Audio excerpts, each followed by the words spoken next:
So my question relates to practicing listening to your intuition or your impulses and following them. So if we're supposed to listen to our intuition or our impulses as we're moving throughout our day, and then we realize maybe later that we didn't. I guess because I'm working on trying to practice this skill. Can you go back and do what you were supposed to do? Like, I guess I'm just trying to figure out how to get better at it, right? So if you realize like, oh my gosh, I had an impulse to do something this morning and I ignored it. Like, should I go back and go do it? Let us look at a particular example. You, let us say, I can give had an an impulse. example. Yes. Okay, so on Saturday, I was buying a lottery ticket, and I always buy a Mega Ball ticket.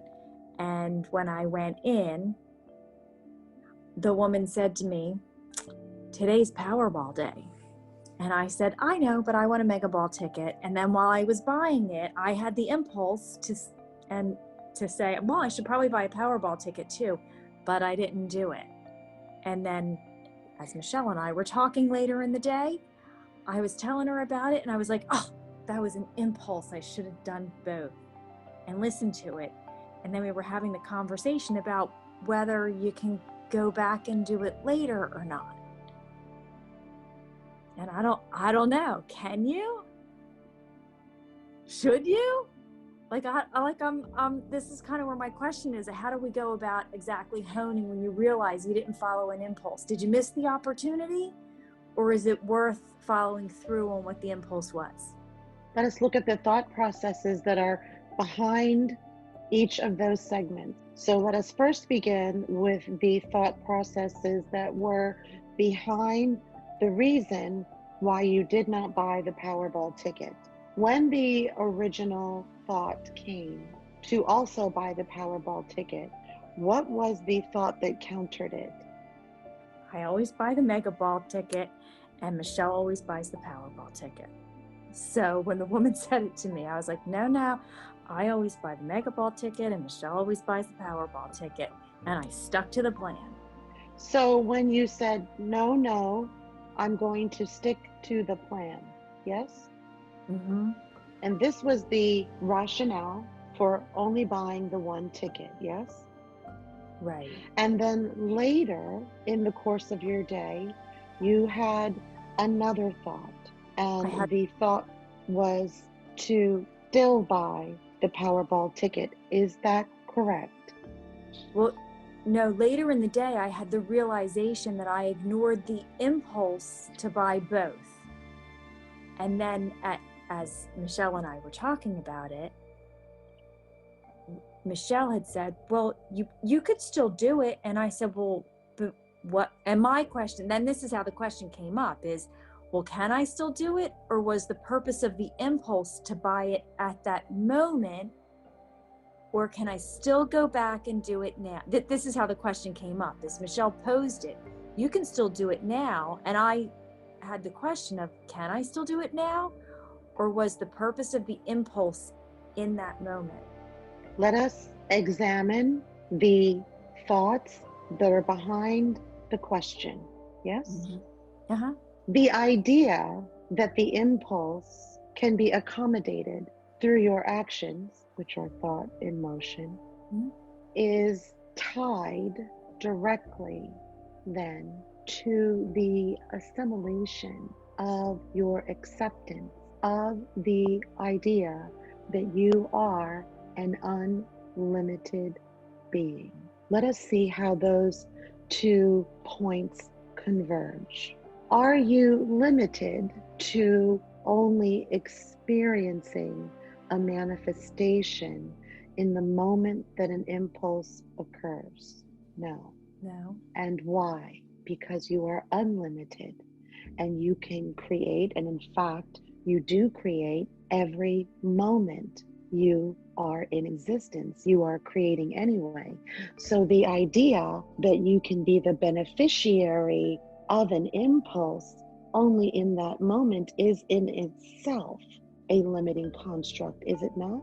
Yes. Because Okay. in theory, an unlimited eternal being is unlimited. The totality of the assimilation, of that acceptance, of that idea about yourself, the level of integration then of that belief with your identity, of course, would say you can buy one every day. You are not even limited to only winning once, you see. And so, of course, you can go back at any time, and everything that you do can be manifested into your physical reality at will. So, the technical answer to your question is yes, of course, you could have gone back and gotten that second ticket because you know that you can get that ticket at any time and win, whether you bought it in the moment of impulse or whether you bought it in the moment, in moments later on. The action then, let us say that you went later on in the day when you considered that you could still follow that impulse hours later, say, yes, and you put your energy, your body into action, which is thought in motion, and you went back to get that second ticket, you see, what would that have signaled creatively? The spontaneity that you could have demonstrated in obliging the impulse, which is the original thought that was coming from your intuitive self, your Mm-hmm. creative self, your magical self. You could have put action behind, and that impulse, as you call it, that original thought from your inner self, you could have put action behind it, then and purchased that second ticket there. Or you could have purchased it later on that day if you wished as well, because both actions presuppose that you can do, have, or become anything that you want. You are unlimited. Of course, an unlimited being can go back.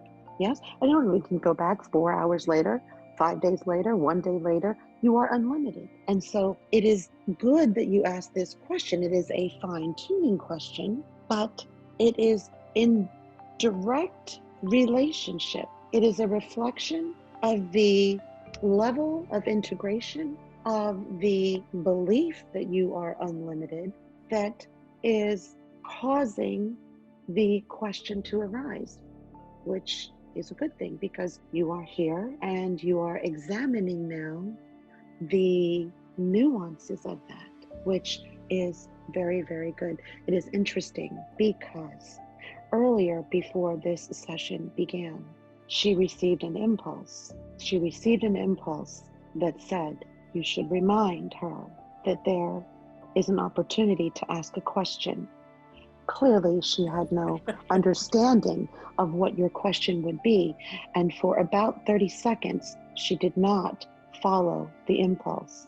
The rational mind started coming in with interjections of your schedule, and you might be busy, and there could be things that you're doing, which is why, for approximately 30 to 45 seconds, she ignored the impulse. And then she realized that she had ignored the impulse. As you are commenting here, it is ironic then that the question is very similar to the reason why you are here. And of course, neither one of you could have known that consciously.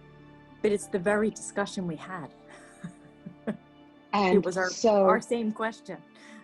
realizing she had ignored an original thought, which of course the original thoughts do not come from the physical mind. The original thoughts that you call impulses are coming from her inner self. When she realized she had ignored an original thought from her inner self, that is when she picked up the phone. You see how 45 seconds later, it mattered not, yes? Mm-hmm. It mattered not if she actioned on the original thought from her inner self in that moment or a minute later, you see. So, of course, you are an unlimited eternal being who is here to explore the levels of the mastery of your ability to create this reality that you are experiencing as it reflects your own personality, you see. And there is never a limitation on you. So, of course, you could have gone back. And what you are really asking is, had I honored the original thought from self in the moment that it occurred, you're saying, is that more powerful than going back an hour later? Is that less powerful to not acknowledge that impulse immediately, you see? And therein lies an acknowledgement of something limited. But if you have truly assimilated the idea that you are, in fact, without a shadow of a doubt, an unlimited eternal being here, simply having a physical experience, you would know that you could go every day and win. There is no lesser or, you see, for an unlimited creator, an unlimited soul. So the answer is yes, you could have gone back, but you are in the process now of forming your belief structure about when you are more powerful than others at other times. And the answer to that question is, that is true if you think it is true. If you know that you are at your powerful in each moment and you are connected to the truth of that understanding, you are powerful in the moment of an impulse, and you are powerful 1, 2, 3, 4, 5, 6, 7 hours after that moment that you received the original thought, because you are always unlimited, you see. So what is valuable about the question here is that it points still a space that can be more fully occupied. Let me say it this way. There is the opportunity for the belief that you are unlimited to become more fully entrenched within your belief systems. For when you know you are that powerful, when you know it, not hoping for it, not asking for it, when you know it, you know there is not a single moment that you are not powerful in every moment. You see, so the question, although it appears to be a fine-tuning question, is a very good one, for it is a question that most have. And again, the irony here, which is very interesting, is that there was a delay for Michelle in actioning upon the first original thought. And it was only, and the rational mind had convinced her that of the hour and the plethora of reasons why this may be an intrusion. And once she caught that, a minute later, she honored the original thought anyway, not knowing if you had one, not knowing what it would be, but feeling comfortable with not knowing that at all and moving on the impulse anyway. And so at a subconscious level, at a very telepathic level, the two of you actually were in communication, but it would not be anything that Michelle at the time would have been able to articulate consciously. Yes? Right. Yes. And so you see the interplay of the intuitive level of two selves, two identities, two souls who were interacting, and so then only had to follow the impulse. So it is a good question. Impulse is just another phrase for the moment at which your inner self offers an original thought. Then, of course, the actioning, which is the thought in motion, the allowing of the body to have uttered in that moment to the cashier, I will take that second ticket. It is the ease of allowing that flow that you are trying to improve then.